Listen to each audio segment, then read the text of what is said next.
Accounting standard 10 से start कर रहे हैं हम लोग। अकाउंटिंग स्टैंडर्ड 10 क्या चीज़ के बारे में बात करता है?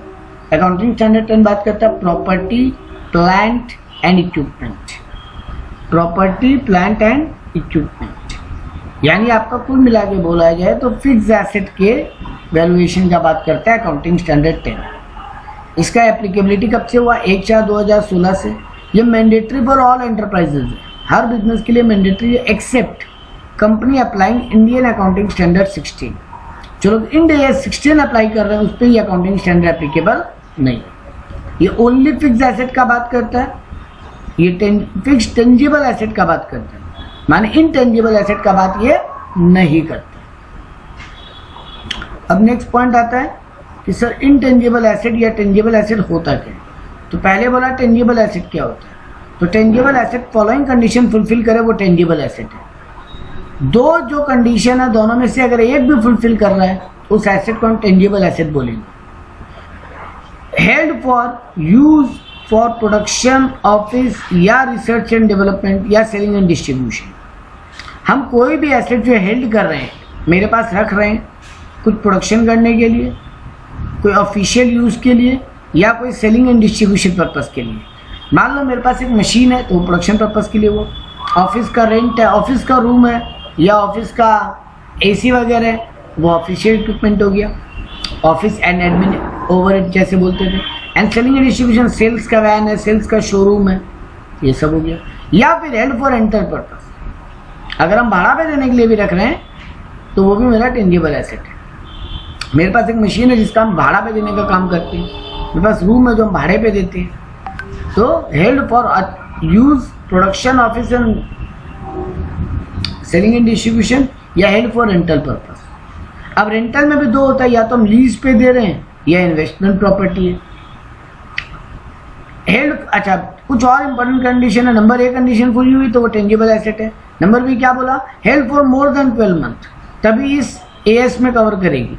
12 महीने से कम है तो फिर वो फिक्स एसेट नहीं है। It should have future economic benefit for enterprise, इसका फ्यूचर में कोई इकोनॉमिकल बेनिफिट होना चाहिए। And cost of asset is determinable for recognition, और कॉस्ट कैलकुलेट होना पॉसिबल होना चाहिए। अगर कॉस्ट कैलकुलेशन पॉसिबल नहीं है तो फिर वो फिक्स एसेट नहीं है। अगर वो 12 महीने से कम है तो फिक्स एसेट नहीं है। अगर कंपनी को उसका कोई इकोनॉमिकल बेनिफिट नहीं है, उससे कुछ प्रोडक्शन हो, कुछ कमाई का स्कोप हो, तो ही वो एसेट फिक्स एसेट कैटेगरी में आएगा। इस अकाउंटिंग स्टैंडर्ड 10 में कवर करेगा। एसेट डज नॉट कवर, इस हेड में क्या कवर नहीं होता?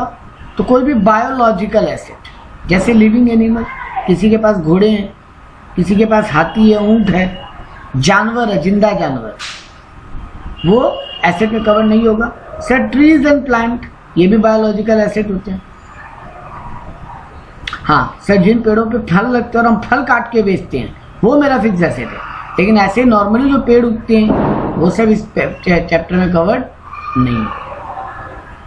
एक्सेप्ट टिम्बर या लंबर ऑफ क्रॉप्स, टिम्बर यानी लकड़ी काट के बेचने का मेरा काम है एक पेड़ से, तो वो भी मेरा फिक्स एसेट है। और अगर क्रॉप उग रहा है ज़मीन पे, उसको भी तो प्लांट ही गिनते हैं, ज़मीन से जो फसल उगती है, तो वो भी मेरा फिक्स एसेट में आ सकता है। डिपेंड करता है हम उसको कैसे यूज़ करें। अगर उसको काट के डायरेक्ट बेच रहे हैं तो फिर वो मेरा गुड्स है, लेकिन अगर हम उसको यूज़ कर रहे हैं, उससे कुछ प्रोडक्शन हो रहा है, फिर वो आगे जनरेट कर रहा है, तो वो हो गया फिक्स एसेट। अच्छा, यहाँ पे क्या बोला? बायोलॉजिकल एसेट को एसेट में कवर नहीं किया इस चैप्टर में। इसके अलावा वेस्टिंग एसेट को भी इस चैप्टर में कवर नहीं किया। वेस्टिंग एसेट क्या होता है? कोई ऑयल और गैस एक्सेट्रा रीजनरेटेबल एसेट, जो रीजनरेटेबल नहीं है, विच आर नॉट रीजनरेटेबल एसेट, तो उनको भी फिक्स एसेट में नहीं गिना जाए। ये ज्ञानबाजी था, थ्योरेटिकली उतने काम का नहीं है, लेकिन अब से जो 4 पार्ट चालू हो रहा है वो प्रैक्टिकली एग्जाम में पूछता है। इनिशियल रिकॉग्निशन ऑफ पीपी, हम स्टार्टिंग में एक एसेट को, प्रॉपर्टी प्लांट एंड इक्विपमेंट को अपना फिक्स एसेट कब माने और कैसे माने? तो अगर हम वो परचेज कर रहे हैं बाई कैश, अगर हम पैसा देके उसको कैश में खरीद रहे हैं, जैसे एग्जांपल किया इंक्लूड परचेज, इसमें क्या क्या इंक्लूड होगा? परचेज प्राइस, लेकिन अगर कोई डिस्काउंट है, ट्रेड डिस्काउंट, तो माइनस कर देना। कोई नॉन रिफंडेबल या कोई ऐसा एडजस्टेबल अमाउंट हम पे कर रहे हैं जो टैक्स या ड्यूटी है, लेकिन यहाँ पे इनडायरेक्ट टैक्स का बात नहीं कर रहा है, मतलब जीएसटी का बात नहीं कर रहा है, हम बात क्या कर रहे हैं कि एक एसेट का वैल्यू कैलकुलेट करते समय क्या क्या फिगर को ऐड करेंगे। तो उसका उस एसेट का जो परचेज प्राइस है वो तो ऐड हो गई, ट्रेड डिस्काउंट माइनस हो गई। उसके अलावा कोई अगर हम ऐसा पेमेंट करें जो नॉन रिफंडेबल है या एडजस्टेबल टैक्स एंड ड्यूटी है, नॉन रिफंडेबल या नॉन एडजस्टेबल, इनडायरेक्ट टैक्स का बात नहीं हो रहे हैं। उसके अलावा कोई टैक्स जैसे ऑक्ट्रॉय दिया रस्ते का, एसेट को लाने के लिए कोई हम ड्यूटीज वगैरह पे किए, अदर कोई एक्सपेंस जैसे ट्रांसपोर्ट खर्चा, कोई लोडिंग अनलोडिंग का खर्चा, इंस्टॉलेशन का खर्चा, इंश्योरेंस रस्ते का, इंश्योरेंस इन ट्रांजिट, कोई प्रोफेशनल फीस, कोई startup and commercial communication cost, वो ट्रायल एंड रन का जो कॉस्ट होता है, मतलब एसेट के ऊपर चेक करके दो तो चेक करने का भी हमसे 10,000 रुपया लिया। साइट प्रिपरेशन, एसेट को लगाने के लिए हमको कोई ज़मीन रेडी करना पड़ा। Cost to bring asset to present condition और लोकेशन, एसेट को प्रेजेंट कंडीशन मतलब यूज करने लायक कंडीशन में लाने तक का जो खर्चा लगे सब ऐड होगा। कोई मटेरियल लेबर या वेजेस देना पड़ा हमको अलग से इस एसेट के लिए तो वो ऐड होगा, लेकिन उसका स्क्रैप होगा तो माइनस हो जाएगा। एसेट को डिस्पोज करने का कोई कॉस्ट लगा जो हमको एडवांस में पता था कि ये मशीन यहाँ लगा रहे हैं, जब भी इस मशीन को हटाना पड़ेगा और 5,000 का खर्चा आएगा हटाने का भी, इसको डीकमिशनिंग भी बोलते हैं। उसको भी आज के प्रेजेंट वैल्यू में कन्वर्ट करके ऐड कर लो। मतलब मेरे को पता है 10 साल ये एसेट यूज होगा, 10 साल के बाद इस एसेट को उखाड़ के हटवाने के लिए भी हमको 5,000 का खर्चा करना पड़ेगा। उस 5,000 को आज के प्रेजेंट वैल्यू में कन्वर्ट कर ले और उसको भी एसेट में ऐड कर ले। ये सब एसेट का प्राइस होगा। अब अगर एसेट का जनरल एंट्री क्या पास होगा, sir asset account debit to bank, और अगर हम ये डीकमिशनिंग के लिए कोई प्रोविजन रख रहे हैं, ये भी लग तो रहा ही नहीं ना, ये पैसा तो जा नहीं रहा जेब से, ये तो जाएगा। तो ये एसेट टू बैंक में ये सब खर्चे आ गए, एसेट टू बैंक में ये सब खर्चे आ गए। सिर्फ स्क्रैप माइनस कर लिए और ट्रेड डिस्काउंट माइनस कर लिए, बाकी ये सब खर्चा एसेट टू बैंक का एंट्री में आ गया।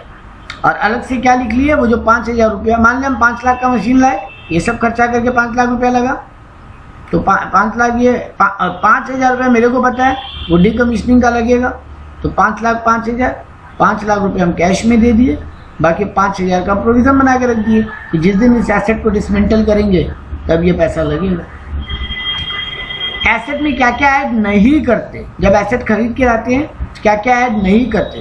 कोई इनॉग्रेशन कॉस्ट लगा नया बिजनेस का, अब हम बहुत सारा मशीन लगाए, लैंड लिए, फर्नीचर लिए, मशीन लिए, ये सब एसेट है, लेकिन ये सब खर्चा किया और उसके लिए बिजनेस चालू करने का हमको एक पार्टी देना पड़ा या पूजा अर्चना करवाना पड़ा, तो वो सबका खर्चा ऐड नहीं होगा। एडवर्टीजमेंट ऑफ न्यू प्रोडक्ट, नया प्रोडक्ट का एडवर्टीजमेंट कॉस्ट एसेट में ऐड कभी नहीं होगा। स्टाफ का ट्रेनिंग कॉस्ट, अब वो मशीन चलाने के लिए हमको स्टाफ को ट्रेनिंग दिलवाना पड़ा, वो भी ऐड नहीं होगा। एडमिनिस्ट्रेटिव ओवरहेड या कोई एबनॉर्मल लॉस, वो भी ऐड नहीं होगा, एडमिनिस्ट्रेशन का खर्चा। रीएलोकेशन कॉस्ट, एक जगह एसेट को लगवा लिए थे, फिर हटा के दूसरा जगह ले जाना पड़ा, तो वो सब खर्चे इसमें नहीं आएंगे। अब एक एग्जांपल लेते हैं, एक परचेज किया हम लैंड 50 लाख का, लेकिन वो लैंड पे पुराना बिल्डिंग बना हुआ था, उसको हमको डिमोलिश करना पड़ा। हम जमीन, एक बिल्डिंग शुदा जमीन था, हम खरीद लिया 50 लाख, लेकिन वहाँ पे एक बिल्डिंग था, हमको उसको तोड़ के हटवाना पड़ा क्योंकि हमको अपने हिसाब से फैक्ट्री बनवाना है वहाँ, या अपने हिसाब से ऑफिस या शोरूम बनवाना है, तो उसका 5 लाख लगा उस बिल्डिंग को तोड़वाने का। ये जो पुराना कबाड़ा निकला ना तोड़ के, इसको हम 1 लाख में बेच भी दिए, और ये ईंट पत्थर जो भी निकला वो 1 लाख में बिक गया। लीगल चार्जेस लगे इस एसेट को खरीदने का 2.5 लाख, रजिस्ट्रेशन का खर्चा और टाइम गारंटी इंश्योरेंस, हम इंश्योरेंस भी कराया साथ में 1 लाख का। तो यानी एसेट का मेरे को अब क्या दाम होगा जो बुक्स में रिकॉर्ड होगा। तो देखो इनिशियल कॉस्ट 50 लाख लिए, डिमोलिशन का 5 लाख लिए, स्क्रैप को माइनस कर लिए, लीगल चार्जेस ऐड किए, इंश्योरेंस ऐड की, तो मेरा 57,50,000 कॉस्ट ऑफ द एसेट हुआ, जिसको हम एंट्री करेंगे asset account debit to cash, अगर पैसा दे के ले रहे हैं तो, और उधार में ले रहे हैं तो asset account debit to party का नाम। सेल्फ कंस्ट्रक्टेड एसेट, कई बार कंपनी एसेट खुद बनाती है, पूरा वो बिल्डिंग बनवा रही है, खरीद नहीं रही है, रेडीमेड बनवा रही है, या पूरा मशीन रेडी करवा रही है, फर्नीचर रेडी करवा रही है, सर ठीक है ना, मटेरियल का खर्चा है, लेबर का खर्चा, डायरेक्ट एक्सपेंसेस ऐड होगा। अगर एक डिपार्टमेंट दूसरे डिपार्टमेंट को ये एसेट बना के दे रहा है, मान लो मेरा एक डिपार्टमेंट है जहाँ जो बिल्डिंग बनाने का बिजनेस करता है, मेरा एक डिपार्टमेंट है जहाँ पे पूरी मशीन बनती है, मान लो सर बिल्डिंग मतलब चलो, मेरा एक डिपार्टमेंट है जहाँ पे पूरी मशीन रेडी होती है, और वो डिपार्टमेंट मशीन बना के दे रहे हैं। बट वो मशीन दूसरे डिपार्टमेंट को बना के दे रहे, तो इस डिपार्टमेंट का फिक्स एसेट हुआ ये।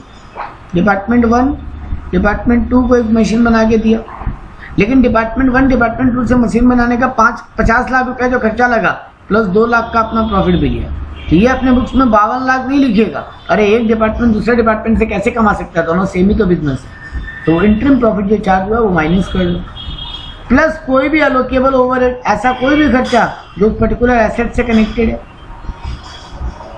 प्लस उस एसेट को बनाने के लिए जो और एसेट यूज हुआ, मान लो बड़ी बिल्डिंग बन रही है तो उसके लिए क्रेन वगैरह यूज हुआ, उसका डिप्रिसिएशन ऐड कर लो, तो मेरा कॉस्ट ऑफ पीपीई आ जाएगा। Abnormal loss should not be considered transfer to PL. Abnormal loss कुछ भी हो उसको यहाँ ऐड नहीं करेंगे, उसको पीएल में भेज देंगे। तो सर ये हुआ एक एसेट को बनाने का खर्चा। अब एग्जांपल लेते हैं, एक हम बड़ा सारा मशीन बनवा रहे हैं, तो मशीन का मेरा डिपार्टमेंट 1 वो मशीन बना के दे रहे हैं, मान लो 20 लाख का रॉ मटेरियल लगा, 5 लाख लेबर ले लिया, डायरेक्ट एक्सपेंसेस लगे और 2 लाख के। इंटरिम प्रॉफिट, एक डिपार्टमेंट दूसरे डिपार्टमेंट से 1 लाख का प्रॉफिट भी कमाया था, वो माइनस कर दो। इसके मशीन को बनाने के लिए बहुत सारे और भी खर्चे लगे, एलोकेबल ओवरहेड, मान लो एक सुपरवाइजर रखना पड़ा जो ये मशीन बनाने में ही पूरा ध्यान दे रहा था, वो सुपरवाइजर भी लिया 50,000 रुपया, वो ऐड कर लो। और सर ये एसेट को बनाने के लिए क्रेन और बहुत सारा एसेट यूज हुआ, उसका डिप्रिसिएशन भी आया 20,000 का, तो वो भी ऐड कर लो। तो नया एसेट का वैल्यू कितना बना सर? 20 लाख 25 लाख तो 27 लाख, 27 लाख में से 1 लाख गया तो 26 लाख, 26 लाख 70,000, 26 लाख 70,000 मेरे उस नए प्लांट का वैल्यू है। अगर हम पीपी को हायर बेसिस पे ले रहे हैं, हम भाड़ा पे ले रहे हैं, भाड़ा पे, तो अमाउंट ऑफ हायर परचेज क्या होता है सर? इंस्टॉलमेंट में ले रहे हैं, भाड़ा पे मत बोलिए उसको, हायर परचेज बेसिस यानी ईएमआई पे ले रहे हैं, तो amount of interest will not be part of cost of PP. मान लो अब हम 50, अगर हम अभी पूरा पैसा दे के लेते तो 50 लाख में ये मशीन मिलता हमको, मशीन का कॉस्ट 50 लाख है, हम उसको बोला हम ये 50 लाख 5 ईएमआई में देगा, 10-10 लाख करके 5 ईएमआई में, वो बोला ठीक है, तब फिर आपको 2 लाख का इंटरेस्ट भी लगेगा, तो आपको पूरा एसेट 52 लाख का पड़ेगा। तो बेटा जी एसेट का दाम में 52 लाख मत लिख लेना, एसेट में 50 लाख ही जाएगा, ये 2 लाख तो तुम्हारा इंटरेस्ट है, ये पीएल में जाएगा। तो amount of interest will not be part of cost PP, it will go to PL. हाँ, अनलेस तुम्हारा अकाउंटिंग स्टैंडर्ड 16 जो है जिसमें इंटरेस्ट को लेकर कैलकुलेशन पढ़ेंगे वो A7 भी, उसमें अगर वो बोल रहा है इस इंटरेस्ट को तुम कैपिटलाइज कर सकते हो तो कैपिटलाइज करो, अदरवाइज मत करो। अब आता है सर एसेट को एक्सचेंज में लिए, एक पुराना मशीन लिया, नया मशीन लिए, तो उस मशीन का क्या वैल्यू माने? Exchange of asset non monetary consideration, मतलब तुमको हम एक मशीन दिया, बदले में दूसरा मशीन ले लिया, हमको पैसा वैसा नहीं दे रहे तुमको, तो सर उस एसेट का जो हम एसेट खरीद के लाए हैं उसको अपने बुक्स में क्या दाम में लिखिए? तो fair value of asset, new asset, या तो नया एसेट का अगर मार्केट वैल्यू पता है तो वो ले लो, या फिर fair value of asset given, या हम कितना पेमेंट किए हैं वो ले लो, या फिर carrying value of the asset given, जो एसेट हम दे रहे हैं उसका आज के दिन बुक वैल्यू कितना है वो ले लो। तो या तो fair value of the asset purchase, जो नया एसेट हमको मिल रहा है उसका फेयर वैल्यू ले ले, या फिर जो एसेट दिए हैं उसका आज के दिन मार्केट की वैल्यू कितना है, फेयर वैल्यू मतलब मार्केट वैल्यू होता है एक तरीके से, तो उसका आज के दिन मार्केट वैल्यू कितना है वो ले लो, या फिर मेरे अगर ये दोनों ही वैल्यू नहीं पता तो जो एसेट हम दे रहे हैं उसका आज के दिन मेरे बुक्स में वैल्यू कितना है, वही नया वाले एसेट का भी वैल्यू मान लेंगे। सर इसका एग्जांपल करते हैं, एक ओल्ड कार है 80,000 का, जिसका आज के दिन एक्सचेंज वैल्यू 1 लाख है, हम वो दे के नया मोटर कार खरीदा है 7 लाख का। तो सर आप न्यू कार ले रहे हैं 7 लाख का, नया कार का गिवन वैल्यू है, देख लो नया कार का वैल्यू पता है तो पहला ऑप्शन वही है, देखो मेरा पहला ऑप्शन वही था। ये तीनों ना क्रोनोलॉजिकली चलेंगे, मतलब पहले ये मालूम है तो पहले यही लो, ये नहीं मालूम हो तब सेकंड वाला, जब दोनों नहीं पता हो तब थर्ड वाला। तो यहाँ पे आपको नया एसेट का दाम पता है सर, तो new car account debit 7 lakh, बदले में ओल्ड कार का आपका बुक वैल्यू कितना 80,000, तो उसमें दे दो। 1 लाख का एसेट आप 80,000 में दिया, आपको 20,000 का, सॉरी आपको एक्सचेंज वैल्यू 1 लाख पड़ा है, 1 मिनट गलती हुआ, ओल्ड कार का बुक वैल्यू 80,000 है और उसको आज के दिन आपको एक्सचेंज वैल्यू 1 लाख, तो 20,000 का आपका फायदा हुआ। तो पुराना देखो नया एसेट आया तो डेबिट, ओल्ड कार गया तो क्रेडिट, प्रॉफिट हुआ 20,000 का और हमको बाकी अमाउंट कैश में देना पड़ेगा, ऑब्वियस बात है। कोई 7 लाख का एसेट 1 लाख पे तो दे नहीं दिया होगा, बाकी पैसा हमसे लिया होगा तो बाकी टू बैंक। एक और एग्जांपल लेते हैं, building purchase for an amount paid by issuing 10,000 shares of 15,000 each. हम एक बिल्डिंग खरीदे, हम उसके बदले में पैसा नहीं दे रहे, हम उसको अपनी कंपनी का 10,000 शेयर दे रहे हैं 15 रुपये वाला, जिसका फेस वैल्यू 10 है, तो 5 रुपये प्रीमियम पे हम उसको अपनी कंपनी का शेयर दे रहे हैं। तो मेरे पास से कितना जा रहा है, 15 इंटू 10,000, 1.5 लाख का शेयर गया। तो बिल्डिंग अकाउंट डेबिट 1.5 लाख, देखो इस बिल्डिंग का नया वैल्यू हम कितना मान लिए, 1.5 लाख, 1 लाख का शेयर, बाकी सिक्योरिटी प्रीमियम। तो building account debit to share capital to security premium reserve. एक और एग्जांपल लेते हैं, market value of new asset नहीं पता, market value of old asset नहीं पता, लेकिन book value of the old asset 1 lakh है, तो हम यही मान लेंगे। तीसरा केस आ गया ना, new asset account debit to old asset, new asset 1 lakh, to old asset 1 lakh. एक और एग्जांपल लेते हैं, परचेज मशीन नहीं पता, शेयर अलॉट किए हैं 7,500 रुपया का, मार्केट वैल्यू जिनका आज की डेट में 95 है, फेस वैल्यू 100 है, मतलब 5 रुपये डिस्काउंट में शेयर दिए, तो 75,000 इंटू 95, 7,12,500। तो new plant acquired in exchange of old by payment of 20,000। Sorry, ये अगला एग्जांपल आ गया। तो पिछला एग्जांपल में क्या हुआ, सर आपको नया मशीन का दाम नहीं पता, तो आप जितना रुपया का शेयर इशू किया वो ले लो, तो आपका क्या होता, 7,12,500 नया एसेट का दाम मानते। तो एंट्री क्या हो जाता, machine account debit 7,12,500, discount on issue of shares account debit to equity share capital, discount दियो 5 रुपया करके 7,500 शेयर पे, तो वो आ जाता, और 7,500 इंटू 100 रुपये फेस वैल्यू है, 7.5 लाख का शेयर चला गया, तो बाकी 82,500 का डिस्काउंट चला जाता। एक और एग्जांपल लेते हैं, नया प्लांट एक्वायर कर रहे हैं पुराना मशीन दे के, बाय पेमेंट ऑफ 20,000, और 20,000 का पेमेंट भी कर रहे हैं। Buying value of the old plant is 1,75,000, book value sorry, book value of old plant is 1,75,000 and fair value of the new plant is 1.5 lakh. देखो यहाँ पे क्या कंफ्यूजन है, एक नया प्लांट एक्वायर कर रहे हैं, पुराना पेमेंट कैश का 20,000 देके, और एक हम book value of old plant 1,75,000 दे रहे हैं। 1,75,000 का पुराना मशीन दे रहे हैं जो मेरे बुक्स में 1,75,000 है, 20,000 कैश दे रहे हैं। नया प्लांट का फेयर वैल्यू वैसे देखा जाए तो 1.5 लाख है।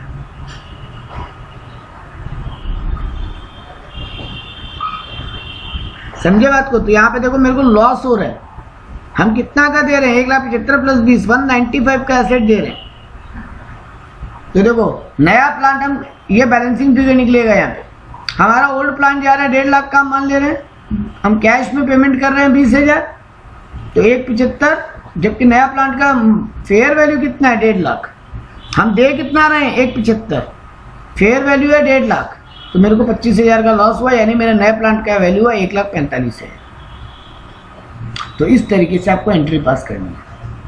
अदर कुछ क्लैरिफिकेशन है, asset not having significant value not to be capitalise. जैसे अब हम कैलकुलेटर खरीदा 5 ठो, एक कैलकुलेटर का दाम ही होता है 200 रुपया मान लो, तो 5 कैलकुलेटर खरीदा 1,000 रुपये का, बहुत छोटा वैल्यू है सर। कैलकुलेटर हालांकि 1 साल से बेसी टिकेगा। देखो तुम्हारा दोनों कंडीशन मीट हो रहा है क्या? हाँ सर दोनों कंडीशन मीट हो रहा है। ये एसेट मेरे यूज के काम आएगा, बिल्कुल आएगा। इसका 12 महीने से ज़्यादा का लाइफ है, बिल्कुल है। इसका इकोनॉमिकल बेनिफिट है, बिल्कुल है कंपनी को। और इसका वैल्यू डिटरमाइन कर सकते हैं, बिल्कुल कर सकते हैं। तो सारा क्राइटेरिया मीट कर रहा है, तो सर इसको तो एसेट मान लेना चाहिए। लेकिन बेटा इतना छोटा वैल्यू है कि इसको एसेट मानने का कोई बेनिफिट नहीं। तो asset not having significant value, अब वो डिपेंड करता है तुम्हारे ऑर्गेनाइजेशन पे कि तुम किसको सिग्निफिकेंट मानते हो और किसको नहीं। तो एसेट का अगर सिग्निफिकेंट वैल्यू नहीं है तो उसको रिकॉग्नाइज मत करो। Can group small value of similar asset in same group, अगर छोटे छोटे वैल्यू के 4-5 एसेट है, अब ऐसे 100 कैलकुलेटर होते तब तो सर वैल्यू बन जाता है एक ढंग का, 20,000 रुपया बन जाता 100 कैलकुलेटर का। तो सर उसको आप एक ग्रुप करके एक साथ लिख दीजिए, अलग अलग लिखने की जरूरत नहीं है। Safety and environment of asset equipment, अगर हम कोई सेफ्टी या एनवायरनमेंट का एसेट इक्विपमेंट बना रहे हैं तो वो टेंजिबल एसेट माना जाएगा। जैसे हम फायर एक्सटिंग्विशर लगा रहे हैं अगर, तो वो मेरा टेंजिबल एसेट माना जाएगा।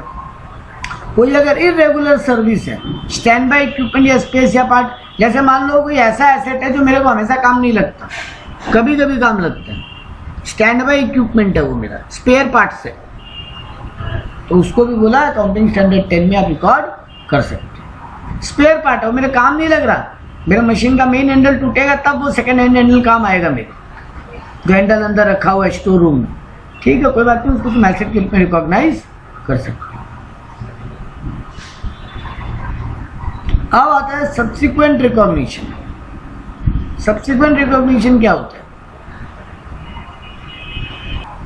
सब्सिक्वेंट रिकॉग्निशन का मतलब होता है कि एक बार एसेट लिया है, उसका वैल्यू तो रिकॉर्ड कर लिया, लेकिन जब उसमें टाइम टू टाइम कुछ एडिशन हो रहा है तो उसको ऐड करते रहे एसेट में कि उसको एक्सपेंस में लिखते रहे। तो बोल रहा है अगर वो डे टू डे सर्विस का खर्चा है तो पीएल में डालो, मतलब छोटा मोटा रिपेयरिंग का मशीन का तो पीएल में डाल दो। रिप्लेसमेंट ऑफ एसेट और मेजर खर्चा है वो तो कैपिटलाइज करो।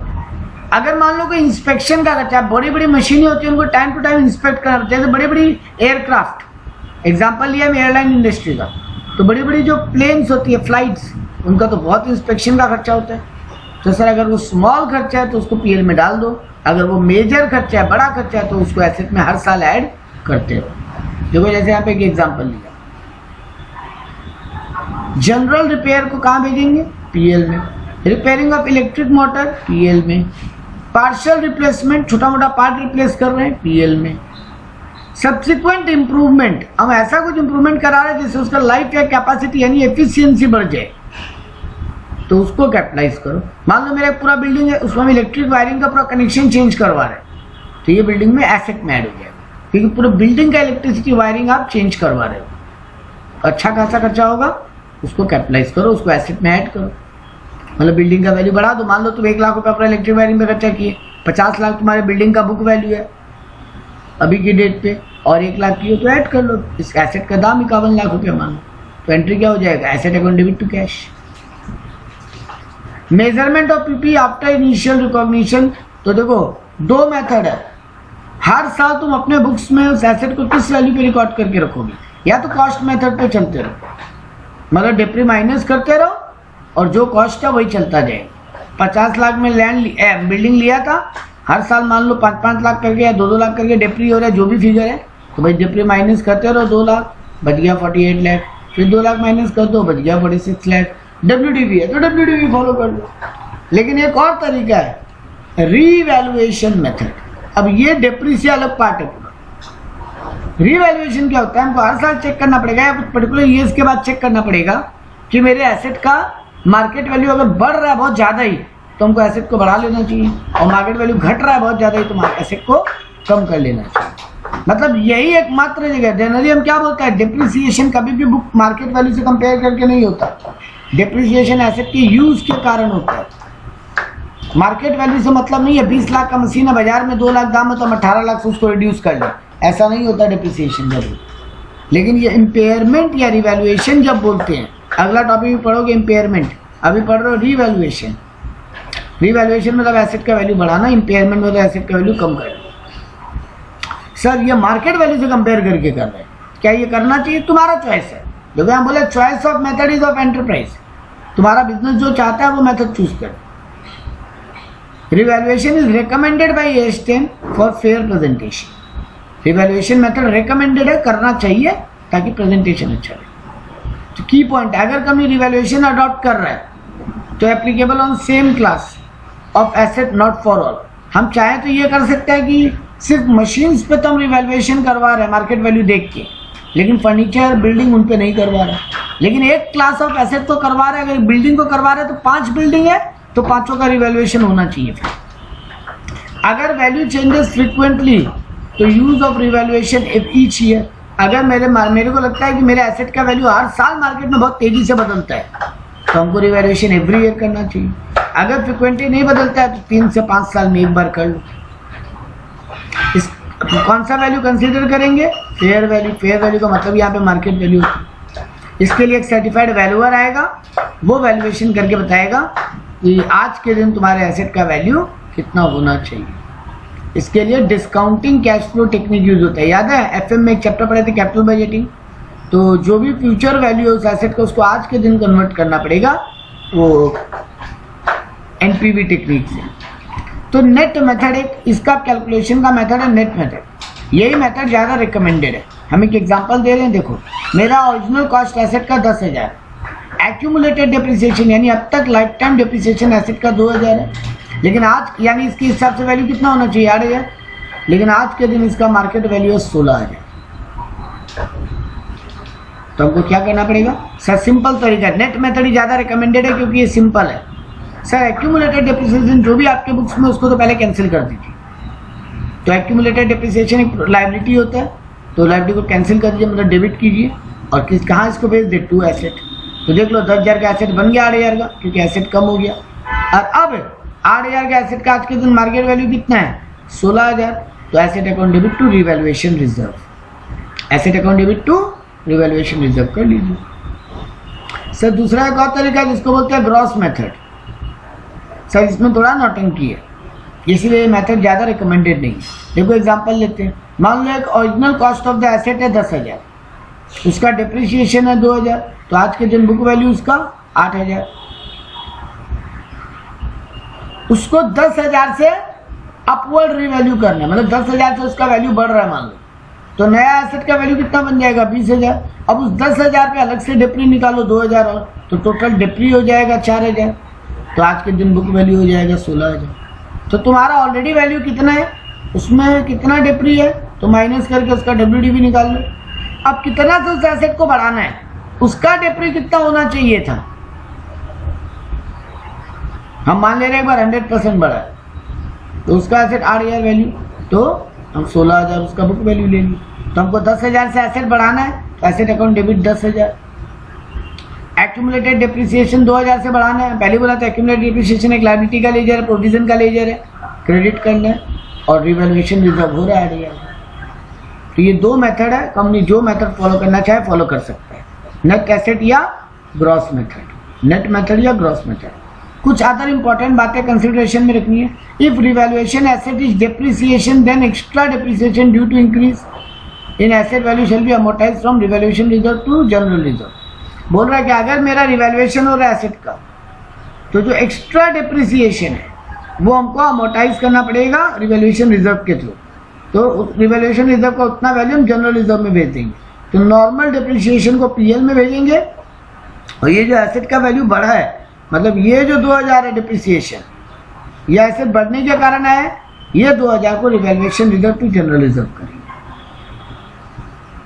तो सर हम क्या सीखे?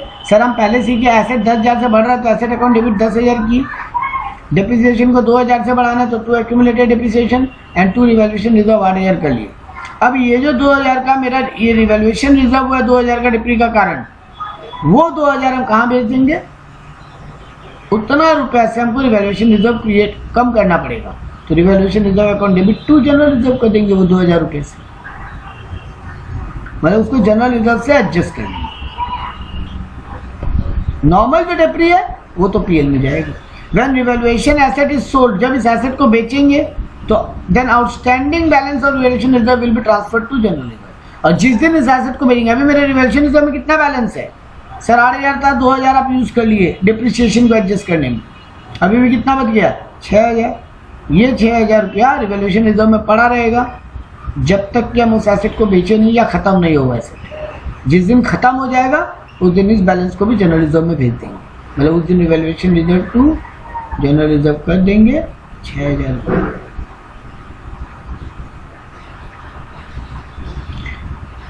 अब आता है इम्पेयरमेंट। देखो मार्केट वैल्यू बढ़ जाए उसको रिवैल्यूएशन बोलते हैं, लेकिन मार्केट वैल्यू घटे उसको इम्पेयरमेंट बोलते हैं। ये आखिरी पार्ट है चैप्टर का, और चैप्टर खत्म है, अकाउंटिंग स्टैंडर्ड खत्म है। Revaluation and impairment relation. तो reduction in the value of asset due to fair value concept. Market value गिर गया, फेयर वैल्यू गिर गया, उसके कारण एसेट का जो वैल्यू रिड्यूस हो उसको बोलते हैं इम्पेयरमेंट। तो एक एग्जांपल्स लेते हैं 2-3 और चैप्टर को डन करते हैं। मान लो इनिशियली हम रिवैल्यू किया था अपवर्ड, पहले हम एसेट का वैल्यू बढ़ाया था, उसको रिवैल्यूएशन बोलते हैं मार्केट वैल्यू बढ़ने के कारण। उसके बाद में कुछ पीरियड के बाद वो वापस रिड्यूस भी हो गया मार्केट वैल्यू, तो इम्पेयरमेंट हुआ। तो change impairment loss, charge impairment loss against revaluation reserve. बेटा जी जब एसेट का वैल्यू बढ़ा था तब तुम तो रिवैल्यूएशन रिजर्व एंट्री पास किए थे ना, 2 रिवैल्यूएशन रिजर्व किए थे ना। अब अगर एसेट का वैल्यू घट रहा है तो उस लॉस को किससे एडजस्ट करोगे? इसी रिजर्व से, क्योंकि रिजर्व इसीलिए तो बना के रखे। देखो यहाँ पे एक एग्जांपल लिया, 2019 में मेरा WDV है 10,000, 2020 में उसका मार्केट वैल्यू 15,000 हो गया, तो हम क्या एंट्री पास किया? 5,000 से एसेट बढ़ गया तो एसेट टू रिवैल्यूएशन किया हम 5,000। अब 2021 में जाके उसका मार्केट वैल्यू फिर गिर गया, तो हमको 2 एंट्री पास करना पड़ेगा। पहले हमको लिखना पड़ेगा impairment loss to asset, asset का वैल्यू तो कम करना पड़ेगा ना, तो इम्पेयरमेंट लॉस टू एसेट किया और इस इम्पेयरमेंट लॉस को किससे एडजस्ट कर दिया? रिवैल्यूएशन रिजर्व से, क्योंकि ये रिजर्व में पास पड़ा है 5,000, तो रिवैल्यूएशन रिजर्व को इम्पेयरमेंट लॉस करके एडजस्ट कर दिया। मान लो एग्जांपल को कंटिन्यू करें, let's say in 2021 market price हो गया इसका 7,000, तो अभी कितना का लॉस हो रहा है? मेरा इसका नया वैल्यू कितना था? 13,000, नहीं सॉरी, अच्छा सॉरी 2020 के बाद, सॉरी 2019 में 10,000 था, 2020 में रिवैल्यू हो गया 15,000 हुआ, और अब 2021 में अगर ये 7,000 हो जाता है इसका मार्केट वैल्यू, तो कितना से गिरा? 8,000 से। सर इतना तो आपके पास रिजर्व है ही नहीं, आपका एसेट 10,000 से 15,000 हुआ था, तो आपने एसेट टू रिवैल्यूएशन रिजर्व 5,000 कर दिया था। अब आपका एसेट का वैल्यू गिरा इतना बुरी तरीके से है कि ये जो 5,000 का रिजर्व है इससे ज्यादा वैल्यू गिरावट आ गया, 15,000 से 8,000 हो गया, 15,000 से 7,000 हो गया, मतलब 8,000 से वैल्यू गिर गया। तो पहले तो भाई इम्पेयरमेंट लॉस टू एसेट करो, इम्पेयरमेंट लॉस टू एसेट 8,000। अब सर मेरे पास रिवैल्यूएशन रिजर्व तो 5,000 ही है, कोई बात नहीं, बाकी पीएल से एडजस्ट करो। तो पीछे एंट्री पास क्या किए थे? Revaluation reserve to impairment loss, तो यहाँ क्या कर दोगे? Revaluation reserve account debit, PL account debit to impairment loss. Sir case 2 लेते हैं, आखिरी केस। मान लो इनिशियली ये नीचे की तरफ गया था, मतलब पहली बार ऊपर वाला एग्जांपल में क्या था? पहले एसेट का वैल्यू बढ़ा था 19 से 20 में, लेकिन फर्स्ट टाइम बढ़ने की जगह फर्स्ट टाइम गिरा होता तो, और उसके बाद बढ़ा होता तो first impairment loss will be reverse to PL. तुम्हारे पहला एग्जांपल लेते हैं, 2019 में WDV था 10,000, 2020 में उसका मार्केट वैल्यू हो गया 9,000, तो तुम्हारा 10,000 से 9,000 1,000 वैल्यू गिरा है, और तुम्हारे पास कोई रिजर्व नहीं है, रिवैल्यूएशन रिजर्व नहीं है, तो तुम क्या करोगे? इम्पेयरमेंट लॉस टू एसेट और फिर पीएल टू इम्पेयरमेंट लॉस, उस लॉस को पीएल से एडजस्ट करोगे। देखो जो इम्पेयरमेंट का लॉस हो रहा है, अगर रिवैल्यूएशन रिजर्व है तो उससे एडजस्ट करो, उसमें बैलेंस कम पड़ जाए तो थोड़ा उससे एडजस्ट करो, बाकी पीएल से एडजस्ट करो, लेकिन जब है ही नहीं तो पूरा पीएल से करो। अब 2021 में इसका मार्केट वैल्यू 11,000 हो, तो 2,000 बढ़ गया, तो asset account debit 2,000 to PL. ये जो पीएल तुम डेबिट किए थे ना, उसको पहले तो कैंसिल करो और फिर बैलेंस अमाउंट से रिवैल्यूएशन रिजर्व क्रिएट करो। 2,000 से एसेट बढ़ा है, लेकिन क्योंकि पहली बार में एसेट गिरा था, तुम 1,000 रुपये से इम्पेयरमेंट लॉस एडजस्ट किए थे, अब एसेट बढ़ रहा है, तो जो तुम लॉस बुक किए थे पहले तो उसको कैंसिल करो। अब बचा हुआ जो 2,000 का वैल्यू बढ़ा है, 1,000 रुपया लॉस में एडजस्ट हो गया, बाकी 1,000 से रिवैल्यूएशन रिजर्व क्रिएट करो। अब आता है आखिरी टॉपिक, डेप्रिसिएशन। सर हम लोग पढ़ रहे हैं AS 10, जिसमें हम लोग पढ़ते हैं property plant and equipment, PPE। Sir तो प्रॉपर्टी प्लांट इक्विपमेंट मतलब fix asset, tangible asset. Sir अगर टेंजिबल एसेट है तो सर उसका वैल्यू भी गिरेगा, उसका वैल्यू गिरेगा तो डिप्रिसिएशन वो कैसे रिकॉर्ड होगा? तो वो पहले AS 6 में रिकॉर्ड होता था, अब AS 6 की जगह उसको भी उठा के AS 10 में डाल दिया PPE के साथ। यहाँ पे क्या बोला? देखो बोला कि अगर नॉन कॉर्पोरेट एंटिटी है, मतलब कंपनी नहीं है या कोऑपरेटिव सोसाइटी नहीं है, तुम सोल प्रोप्राइटरशिप हो, पार्टनरशिप हो, HUF हो, तो AS 10 का रूल एप्लीकेबल होगा। लेकिन अगर तुम कंपनी एंटिटी हो तो AS 10 का तो रूल अप्लाई होगा ही, प्लस कंपनीज एक्ट 2013 में जो शेड्यूल 2 है डिप्रिसिएशन के लिए, उसका भी रूल अप्लाई होगा। वो ये दोनों ही क्या बोल रहे हैं? सर डिप्रिसिएशन का जनरली 3 मेथड है, ऐसे बहुत सारा मेथड है, बट कंपनियां जनरली 3 मेथड फॉलो कर रही है। एक है स्ट्रेट लाइन मेथड, एक है WDV मेथड, एक है यूनिट ऑफ प्रोडक्शन मेथड। मान लो हम 20 लाख रुपए का मशीन लाया। देखो स्ट्रेट लाइन और WDV आप लोगों को पता है, लेकिन यूनिट ऑफ प्रोडक्शन मेथड क्या बोलते हैं। मान लो हम 20 लाख का एक एसेट लाए और वो एसेट टोटल 25 लाख यूनिट बना पाएगा। वो मशीन से 25 लाख यूनिट जनरेट हो, डिवाइड बाय 25 लाख कर लो। अब इस साल अगर 2 लाख पीस बना तो इंटू 2 लाख कर लो, तो इस साल का डेप्री आ जाएगा। इस साल अगर 5 लाख पीस बना तो इंटू 5 लाख कर लो। ये होता है यूनिट ऑफ प्रोडक्शन में। अब यहाँ पे बोला selection of method on true and fair basis, तुमको खुद मेथड सेलेक्ट करना है एज अ ऑर्गेनाइजेशन।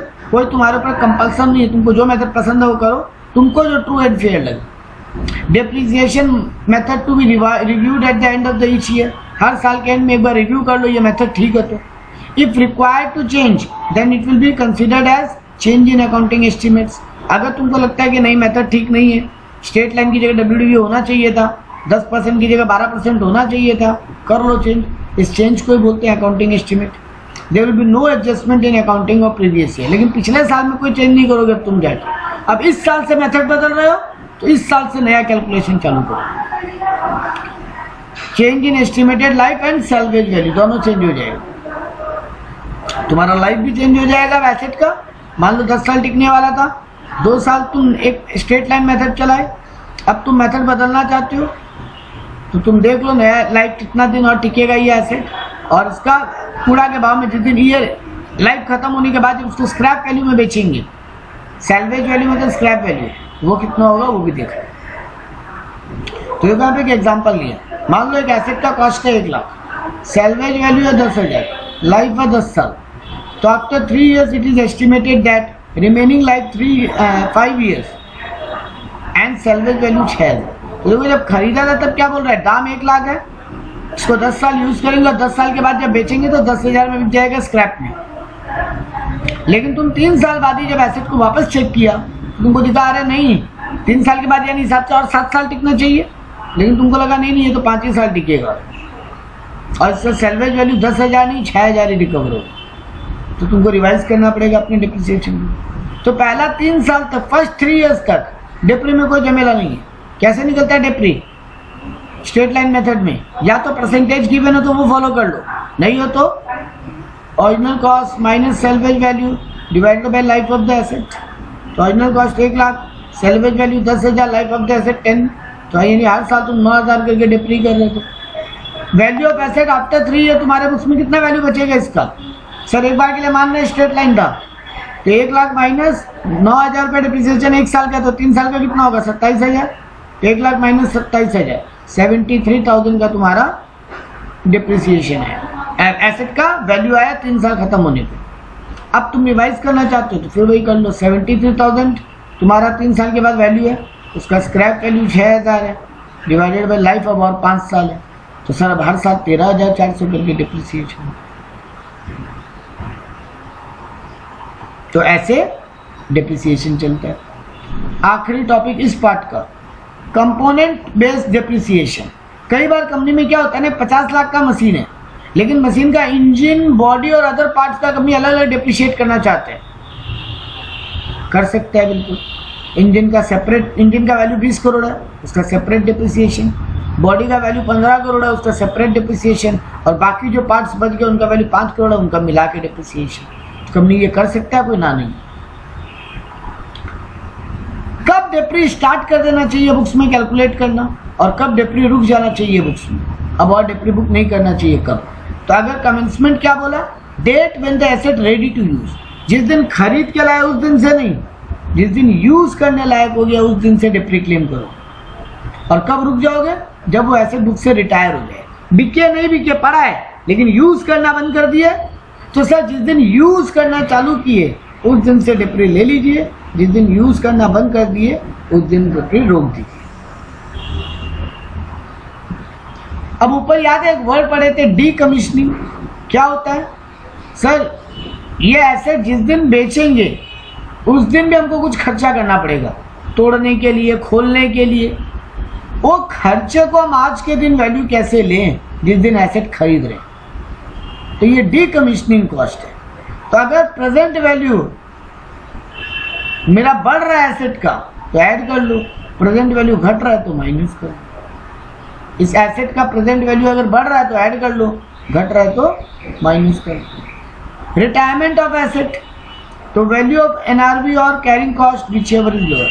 जिस दिन हम एसेट को रिटायर करेंगे किस वैल्यू पे, मेरा बुक वैल्यू, एनआरवी का मतलब होता है book value, net realisable value कितने में बिक सकता है, सॉरी नेट रियलाइजेबल वैल्यू कितने में बिक सकता है, नेट रियलाइजेबल वैल्यू, और कैरिंग कॉस्ट मतलब मेरा बुक वैल्यू, दोनों में जो लोअर है।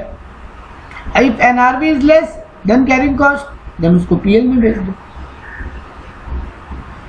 कुछ आखिरी बात सर, जब हम बैलेंस शीट पीएल बनाएंगे तो इस पीपी यानी एसेट्स के बारे में क्या चीजें हमको अलग से डिस्क्लोज करनी चाहिए।